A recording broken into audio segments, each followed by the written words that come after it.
Hey, clinical psych people. So today I'm going to walk you through your next reaction assignment, which is actually a week-long assignment. So I'll make sure I send out an email specifically about this, letting you know what you need to do here, and maybe I'll make the date a little more flexible.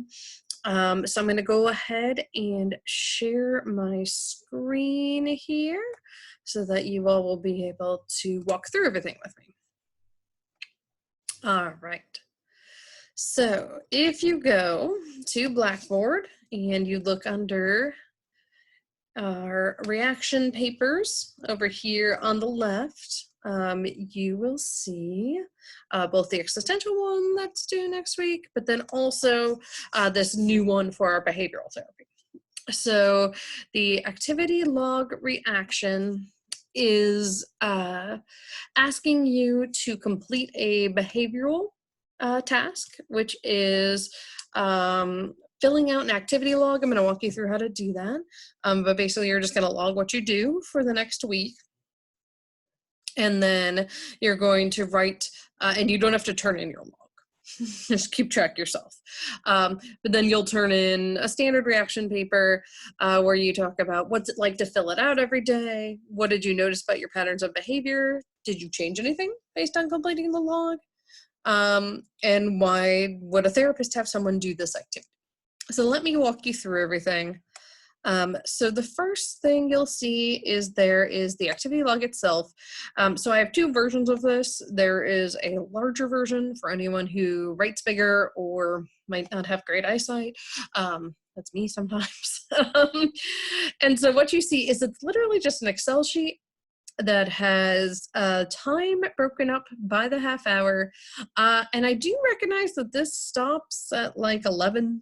And for some of you, that might not be when you stop. So feel free to edit it for yourself and shift it. So like you might not need it to start at 7 in the morning. Maybe you don't need it to start till 10, right? So you could redo the times for yourself, whatever you need to do. This was just the standard one that we would give to clients when I was using it. So you fill it out, literally just logging what you do every day. So I do have a sample that's posted on Blackboard for you to look at. And you can see what the person was doing here. So this is a person who was not, having to be in quarantine. So all of ours will look a little different than usual. And you'll see that they're like, okay, so I just did my morning routine, like got up, brushed my teeth, blah, blah, blah, blah. I had a meeting, I did reports, I had a lunch break, right? Things along those lines. You'll also see there are these ratings on there. And you might be like, what is A, what is P? That's what the Word document that's posted on Blackboard is for. So this is the activity log rating scale. And so this you are going to edit for yourself to what makes the most sense, but there are some sample ones. So it's accomplishment and pleasure.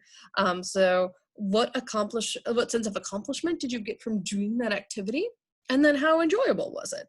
So here's an example where the person's anchors were 0, no sense of accomplishment at all, losing an argument, right? Maybe that's with whoever you're quarantined with, right? Things along those lines. Maybe the least pleasurable would be paying their taxes. For this person, going on a walk through the woods is about medium pleasurable. For some people, that would be way up high, right? Cleaning the kitchen, they would have a sense of accomplishment. And then maybe doing really well at their job would be a 10. Thanksgiving at dinner with the family is most pleasurable for this person. Might not be for you, depending on your family, right? So scrolling down, you'll see that then you have a blank one that you get to fill out with whatever the anchors are that make sense to you. And then every activity that you do on your activity log, you're going to rate your sense of accomplishment with it and the sense of pleasure. And what you'll see is sometimes there'll be stuff that give you like a real big sense of accomplishment that are not enjoyable at all. Sometimes there'll be things that you really enjoy, but you feel like I didn't really accomplish much by doing that, right? So for example, if you binge a show on Netflix for several hours, no one's doing that right now, right? But that might be really enjoyable, but you might get done and be like, wow, I feel like I didn't do anything for those 4, 5, 8 hours, right? So, or maybe you're doing your homework for this class, right? And it's like, I don't really feel like I enjoyed that much, but I really feel a sense of accomplishment having turned that into Dr. Myers. So you're going to do this over the next week. My ideal is that you start tomorrow, so you'll start on the Thursday, basically, and wrap around and finish it next Wednesday. If you start Friday and you wrap around and finish Wednesday, Thursday, and it's due on next Thursday, that's fine. It's just to give you the idea of what doing this would be like. And to give you some context for this, traditionally we give this type of assignment to someone who's depressed. And this is something that was developed in behavioral therapy, and then many cognitive therapists also use in their type of therapy for depression. And so the idea is typically you just give this to someone and have them fill it out initially without really explaining why, just sort of say, hey, show me what you're doing for the next week. And typically what people who are depressed realize is that they're spending a lot of time not really doing stuff they enjoy, not really doing stuff that gives them the sense of accomplishment. Sometimes they're spending a lot of time just not really doing anything, which again, a lot of us might experience during quarantine.